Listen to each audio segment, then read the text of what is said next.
Hello everybody, Adrian Plass here. Yes, and Bridget, hello. And it's number 161. 161. And our contact, who I challenged about this, Well, this is a little, it's a bit strange, but he said I did find something. 161 is used by the Anti-Fascist Action as a code, which is looks like complicated. And the 88, I don't know whether the 88 is. I don't know where the 88 comes from. Sometimes used in 16188. 88 is a code for Heil Hitler, apparently, among neo-Nazis. And in Germany is for the same reason. Number 88 is on a registration. There is no 88 on a registration plate. So, that's a very complex reply. It's very complex. Yeah, and but if thank I'm you very absolutely much. honest, not quite as helpful as some of the ones No, that but you thank said. you. You've But been thank you very good. anyway. Been very good. Thank you anyway. Yeah. We were thinking this week about the old story about the taxi driver. It is an old story, who is given a small tip after a long journey, and he looks at the tip in his hand, and the passenger says, "Is that not correct?" And the taxi driver says, "It's correct, but it ain't right," which obviously means that the actual amount of money was right. Yes. But the tip is correct, but the tip is not. I know right. what this is referring to, and we have a lot of friends in Australia who I think will also know what this is referring to, because you do love cricket, don't you? And yeah, I mean, for a lot of people, I'm not even going to begin to try to explain to someone in Finland. They'll probably turn out they all play cricket now, but yeah. It's about the Ashes last week, and something somebody did, I won't go into details, that some people said was kind of not in the spirit of the game, and yet I think technically, a lot of posh British would say it's just not cricket. well, they would, but technically, in It fact, was. he was right to do what he did. So. But untangling the morality of these things is just so like untangling a kite string. It's like in the UK at the moment, there is, you might have heard about it, a movement called Stop Oil. Great, absolutely right. Talking to one of my sons, he would say that the highest level of anxiety amongst under 40s is actually climate change. And so Stop Oil is valid and reasonable and really important to be going on about. But it's sort of, so that's the correct part, absolutely 100%. But the it ain't right part is something to do with, I don't know if you saw one of the matches where somebody had thrown confetti and jigsaw pieces, of all things, onto the court. Well, it may have been correct in the sense that this is a big issue that needs attention, but is it right? I don't know, but there are so many angles to it. I mean, you could say, here are two tennis players who worked like mad for a very long time to reach this particular point in their lives, and they're now possibly going to do the thing they dream of. And so, yes, you ask yourself, is that right that happens? And if you do something that is for a good reason, if there's a possibility you're going to hurt or really make problems for people, is it still right? And I can't even now get my head around it. I think if I'd been stuck on the M25, and actually we were, if you remember, during a protest some years ago, and now I know, holding up the whole of the traffic in London. Somebody said on the radio they even attacked the Pride March as though that was something quite extraordinary. But didn't they muck about with the snooker? I'm not sure if it was exactly that was the the same orange group. stuff again. Yeah, it was. About the oil, no oil. I mean, it is difficult because any publicity, some people would say, is good publicity. There you are with your Stop Oil thrown into the very centre of people's thinking. Well, it might be, but the other side of it is an issue or a tension that we've been aware of for a long time. And I mean, I know you're going to talk a bit about teaching, but working with kids in care, and particularly in secure units, I can remember one or two people being very almost angry because instead of spending time and energy dealing with the causes of the problems that these kids had, I was kind of working with the symptoms. Yeah, of course you were. I mean, obviously, I would like to change the root causes of every problem that occurs, but at the same time, if you've ever had to deal with kids who are sadly often the result of very unloving situations, being a bit unloving themselves, being a bit unloving, and it's very difficult to search for the central truth of all this. But I do know I wouldn't change having helped children I helped for sure, and I wouldn't stop anyone else battling like mad to stop the conditions or education or social situation that causes it. So I I'm think better what off really now than I was before, as far as that's I concerned. think what I was thinking about, you said I was going to mention about teaching, but I remember my first year when I was teaching, there was a little girl, I don't know if you remember me telling you about her, I'm sure you do, because I'll have gone on about it forever, but I can even remember her name. She was called Susan, and she sat in a fish pond one day at the school. You were talking about behaviour, disruptive behaviour. She took every opportunity she did to draw attention to herself. And the general feeling was, she's just doing it for attention, therefore ignore it. And because we'd worked with kids in care, I kept trying to say, I agree about ignoring these, exactly as you're saying, these symptoms, this misbehaviour, we can't ignore that. But yes, she is doing it for attention. She does need attention. Something is going badly wrong. And I suppose that's why I come back to some of these things that are symbolic and annoying. And when I saw our young English tennis player, Katie Boulter, having to scrabble around, picking up bits of jigsaw puzzle and confetti on one of the greatest days of her life, I did just feel annoyed. I didn't feel sympathetic to the cause. So I don't know, where does it leave us? I'd love to know what other people think about these things. We've quite often told the story of St. Francis. Won't tell it all again, but looking after a very unhappy young man who was one of his brothers in his organisation, because he was hungry, and getting food for all of them, and they had a midnight feast. The aim of that piece of rather unusual behaviour was to make it possible to do the correct thing in the morning, which was to continue to pursue the things they were doing. But that ability to... So isn't that the opposite? I mean, what he did was he put aside his deep belief that what he'd chosen with chastity and poverty and the other things, and he really believed in that, but he was going to put it aside for the sake of this one individual. Well, that's what I mean. That's kind of the that opposite. was the correct thing. Yeah. And he was doing the right thing, which is the other way around. Yeah. He did the thing that would result in the the correct thing being able to continue for the young man and possibly for others of the brothers there. So it isn't even as easy as saying it just goes... but I mean, I can think of times when in the past I felt bewildered by actions of groups that have turned out to be absolutely correct. I mean, some of the original stuff to do with the planet, to do with, everybody laughed at Charles and his going on and on about nature and the planet.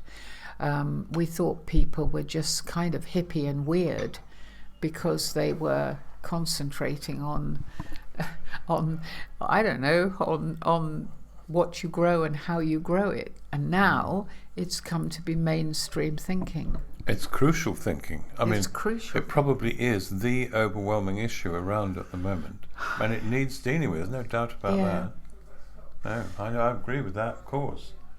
We're just roaming around this issue. We really are roaming around it. I'd love to know what other people think. I mean, I know that with the whole suffragette movement, and people, the woman who threw herself in front of the horse, and on the whole almost violence of that movement. Some people would say they brought about the votes for women. Some people would say it was the much calmer work of other women. Are we ever going to find answers to this? Well, probably not, for the very good reason that actually the right thing is not as easy as all that to discover. I mean, I was thinking through, as we always do in the end, about Jesus' things he did, like the woman taken in adultery, and the reason that the scribes and Pharisees thought they'd catch him out was because they knew he couldn't disagree with the law. Yes. What he actually did was something that didn't even disagree with the law. No. But he found a way that meant she didn't get stoned to death, which he couldn't have borne to watch. And they had a profound and quite shocking insight into themselves, because they were asked, they were told, whichever of you's never done anything wrong, you throw the first stone. So, and of course, not being able to be there, which we weren't, something would have seemed deeply offensive, like him eating and healing on the Sabbath, wouldn't it? I mean, that would have been as shocking at the time, surely, as throwing jigsaw pieces or sticking yourself to the tarmac, or whatever your particular decision is that will disrupt the general thinking and cause shock. And lots of Jesus' stories caused shock and alarm at the time, didn't they? I mean, the beginning of the prodigal son, we cannot get into the mindset of the reaction of the crowds listening to that story about the young man coming and asking for his money now, before his father had died, because that was incredibly offensive and unheard of.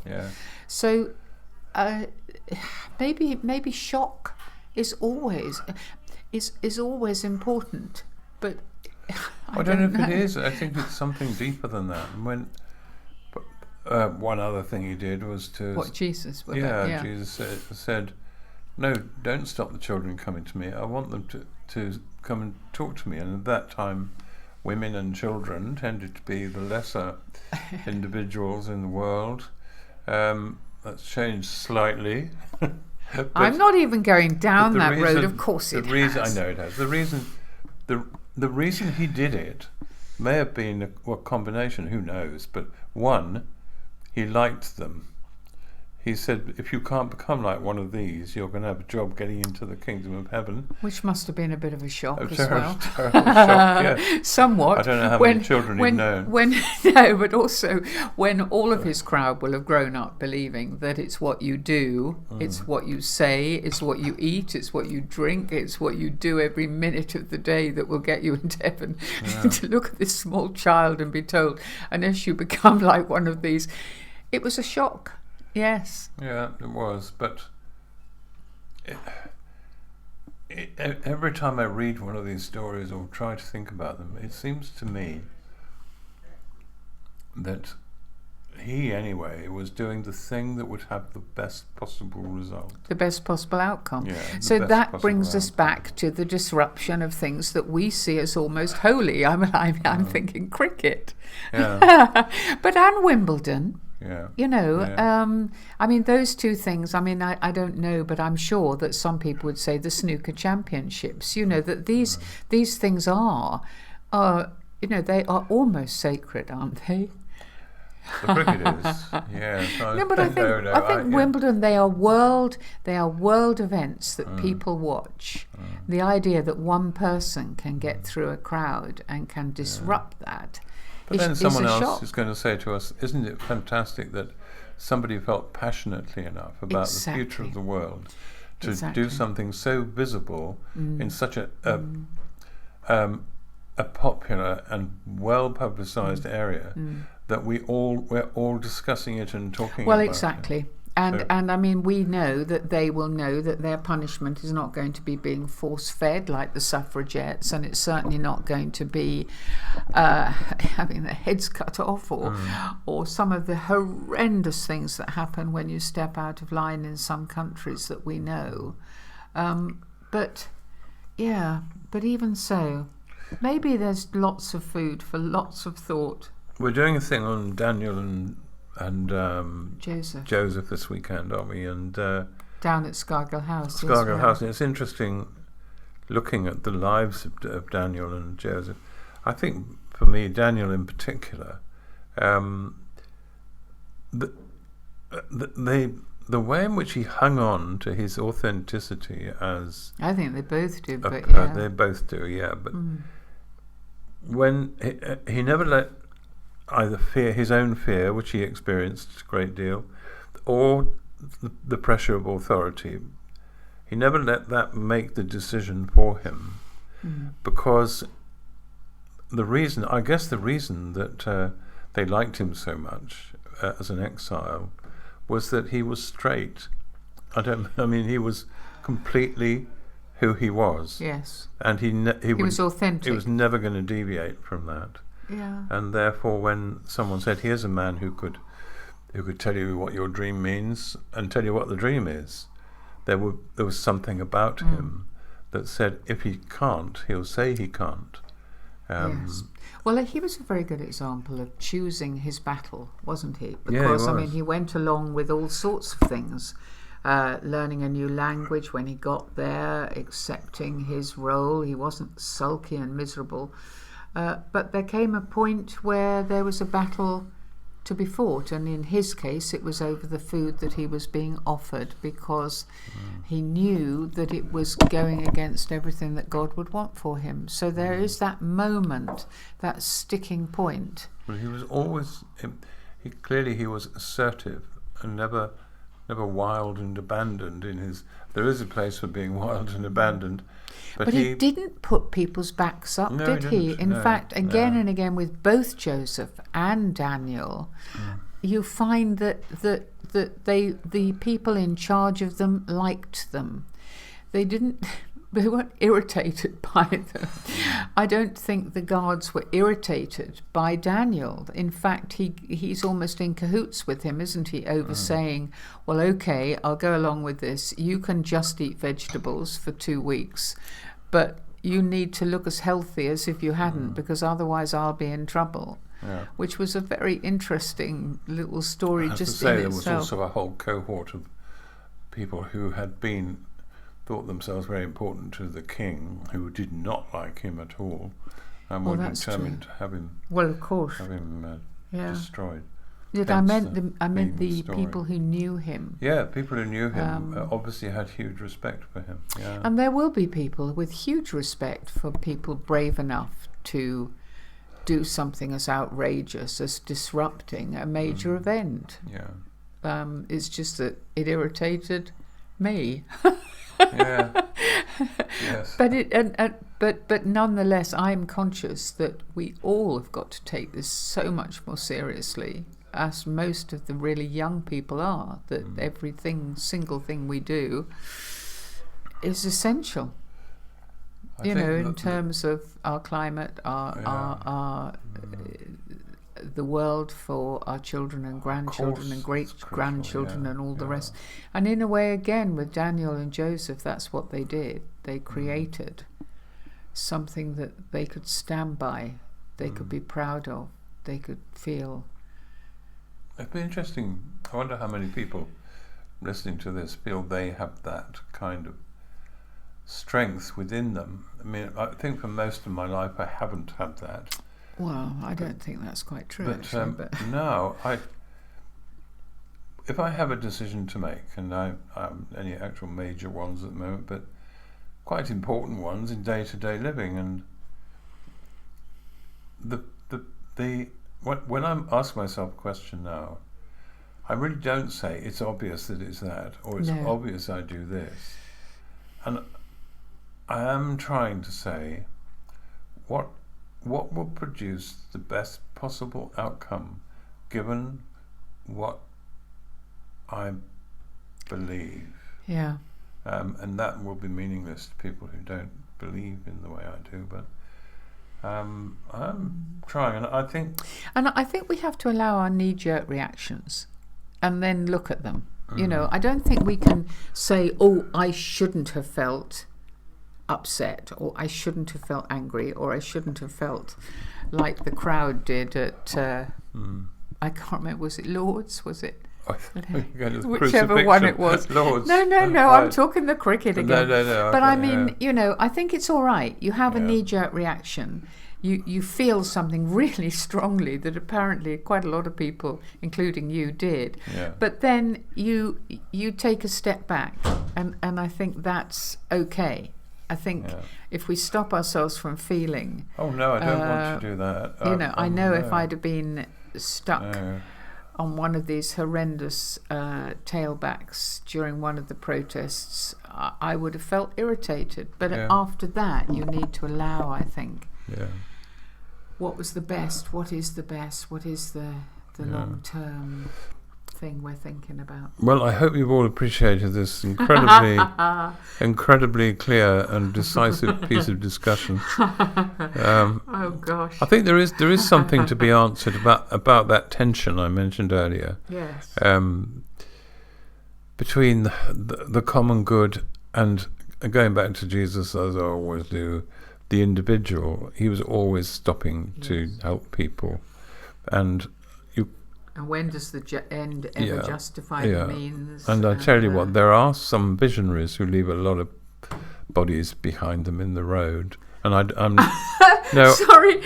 Well, I'm another whole. Well, no, I don't think it is. There is a problem with being wed to a project or I see what you mean. a broad issue, almost single-minded where fanaticism, where individuals are suffering, and you're saying, oh well, I can't be doing with that because I have such a huge and big thing to do, and that's, for me, is what makes the Christian life so oddly different. That you can't get away with that. No. Anyway, blathering on as usual. Not really. We'd really love to hear. I'm sure some people have much clearer views about this than maybe we have. And we'll chat again next week. Yeah. Goodbye. Bye-bye.